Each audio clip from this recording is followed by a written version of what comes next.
Test, test, test, test, test, test.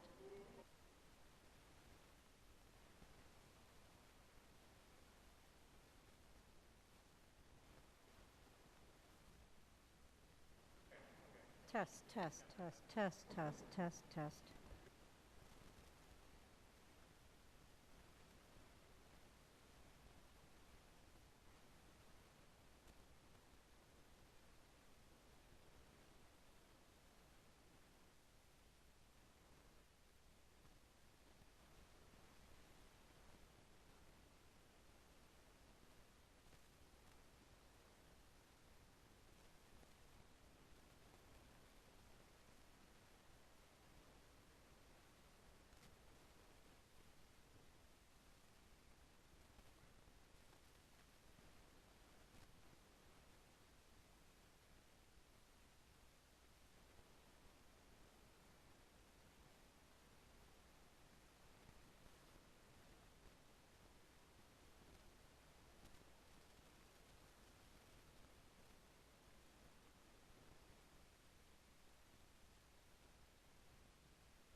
The committee will come to order.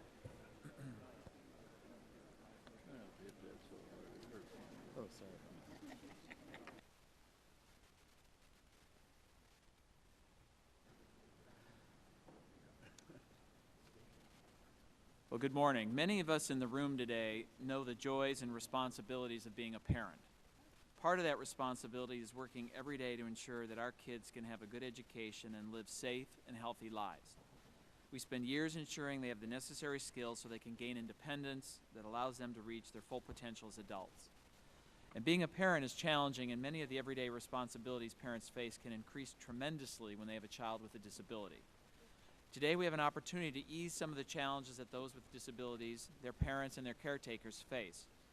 The Achieving a Better Life Experience Act, commonly known as the ABLE Act, will allow those with disabilities and their caregivers to have the stability and security of knowing that they can save and provide for education, housing, and medical expenses in the future. Many of our nation's disabled receive their medical care through the Medicaid program and additional cash assistance from the Supplemental Security Income Program, which provide a stable source of medical care and benefits. But to remain eligible for SSI, the program sets a resources limit of $2,000, limiting the ability of the disabled to save for the future. The ABLE Act addresses that by allowing those with disabilities to set up tax-free savings accounts in order to save for their own costs of medical care, housing, transportation, and continued education.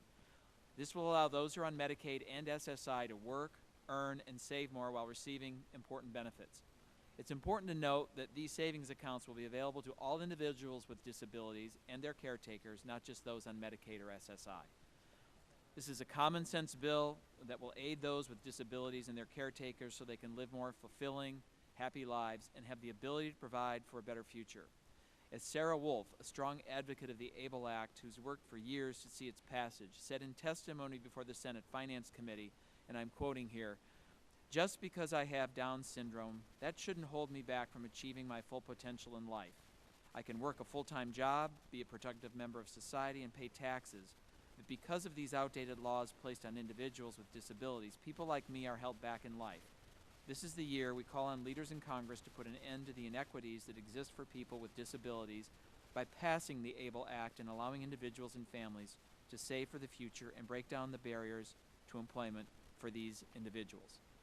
I couldn't say it better than Sarah did. Today we have an opportunity to make a real difference for those who need it most. Now I'll turn to a more technical note. The legislation before us is not offset. However, the ranking member and I have spoken, and we agree that before this bill goes to the floor, we need to find bipartisan pay-fors that not only he and I agree to, but can also easily pass the House and the Senate. So I look forward to a relatively quick markup today. We do have some work ahead of us. It's my expectation that immediately following today's markup, our staff will begin serious discussions on how we pay for this bill. I'm committed to working with and finding an agreement with the ranking member in order to make this bill a reality. Given over 370 co-sponsors in the House, and I noticed that the gentleman from Florida, Mr. Crenshaw, who's the lead sponsor of this bill, is in the committee room today, and over 70 co-sponsors in the Senate, we owe it to our colleagues, and more importantly to those with disabilities and their families, to come up with a solution. And I also note that Mr. Van Hollen, who's a former member of this committee, who's also been very active on this act, is also in the committee room this morning as well. So before I yield to the ranking member for an opening statement, I ask that all member opening statements be included in the record, and without objection, so ordered. Mr. Levin is recognized.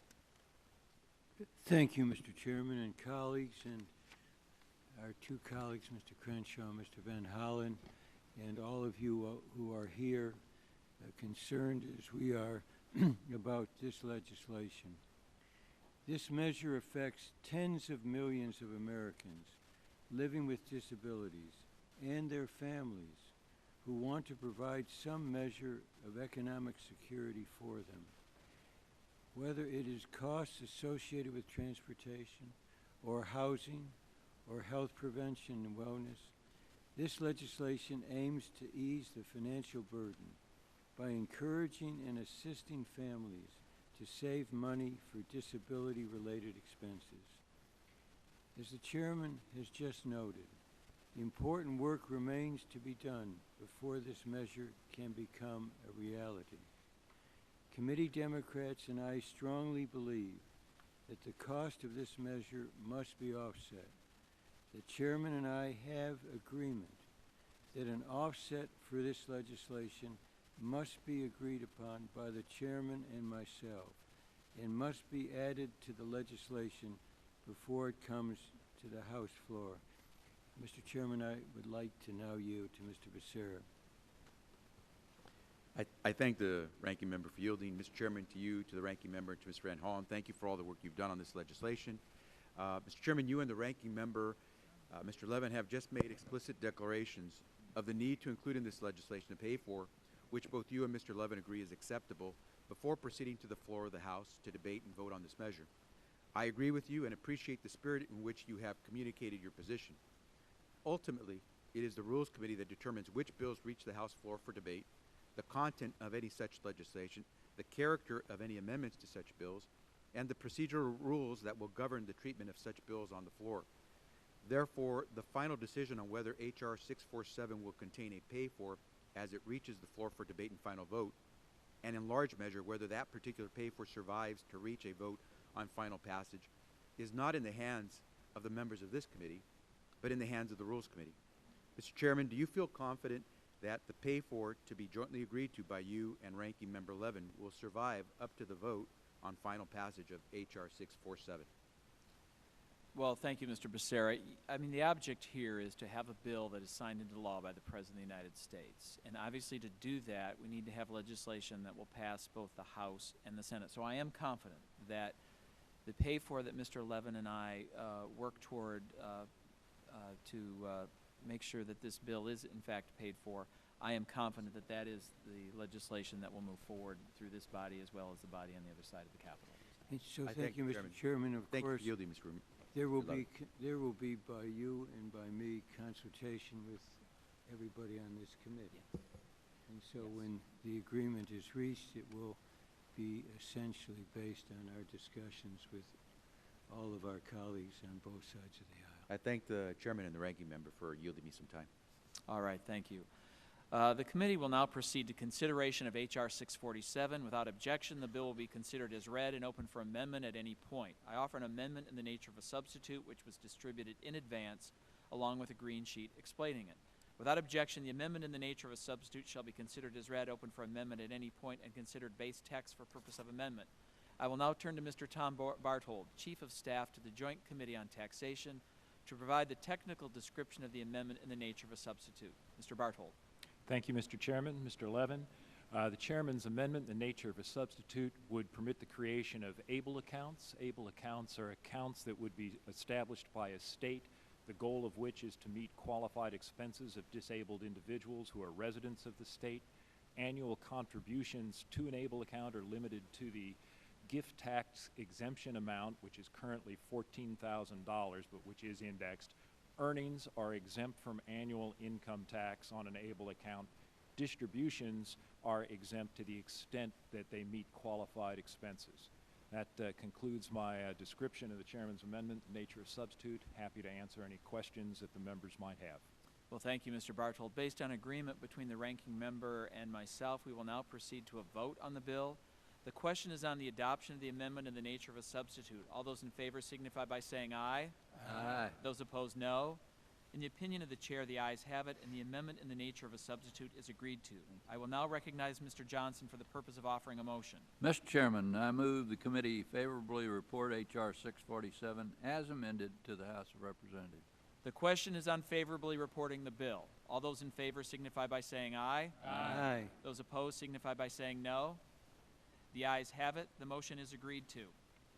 H.R. 647 as amended is ordered favorably reported to the House of Representatives. Without objection, staff is authorized to make technical and conforming changes to the bill. Without objection, members will have an additional 2 days to file with the committee clerk supplemental, additional, or minority views so ordered. There being no further business before the committee stands adjourned. Thanks, David. Thank you. I just told